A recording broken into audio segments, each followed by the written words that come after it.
Yeah. When I put out my first album, I just put it out strictly on the internet, and people were asking me to do shows, on the weekends, and I started calculating, what I could make from the shows versus my rent, and they was lining up to where it was like, man, I don't necessarily have to work. And it just so happened that my job at the time was transitioning, and so they gave me like a severance package, so I didn't have to worry about benefits or anything for like 6 months. So it was like perfect weather for me to like go. What was the job, your day job? Man, I was working at a cable company. Okay. So okay. Yeah. I would say Lecrae is a progressive hip hop artist. I'm hip hop to the core. I grew up, listening to everything from, the Tupac to the Lil Brother, to Tribe Called Quest to, Ice Cube. So well-rounded in terms of that, but I don't necessarily box myself in. Some people will say, oh, he's from Texas, he's Southern, oh, he's a Christian, it's gospel, or he's, a positive, it's conscious, or, but I don't really box myself or limit myself to any one of those spheres. At the end of the day, I think I make progressive hip hop. I try to really approach my music from the standpoint of making good art and making it dope.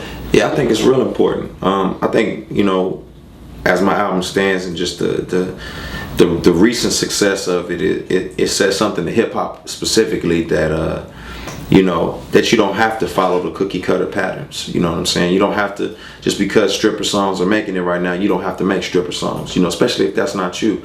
And I just represent people being themselves and people being real. And if you believe in something, stand up and represent that and talk about it. And people resonate with that. And if you, like myself, I'm about inspiring. I'm about people moving forward and progressing and seeing change happen. And I think that's where people are, and that's what the music does for them. In this album, what are some of the things that you're talking about? What are some of the topics that you discuss in this current album? Man, I talk about everything. I talk about, police brutality to, a lot of the senseless violence that goes on in urban communities. Chicago's murder rate is ridiculous. And so, just addressing those things head on. I talk about,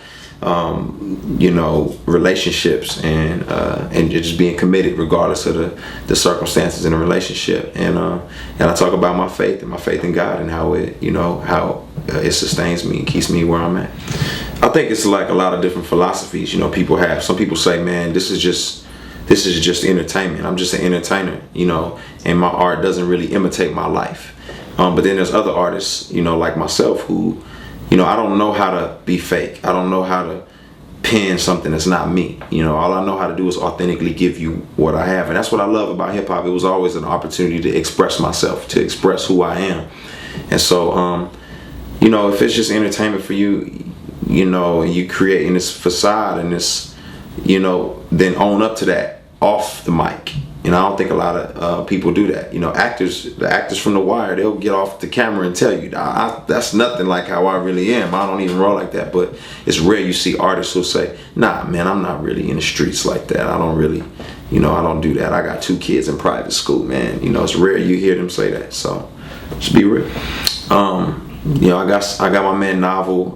You may have heard him on, Slaughterhouse Project and so on and so forth. He's also got Big Crit, Mayday, with Ashton Jones, who was on American Idol.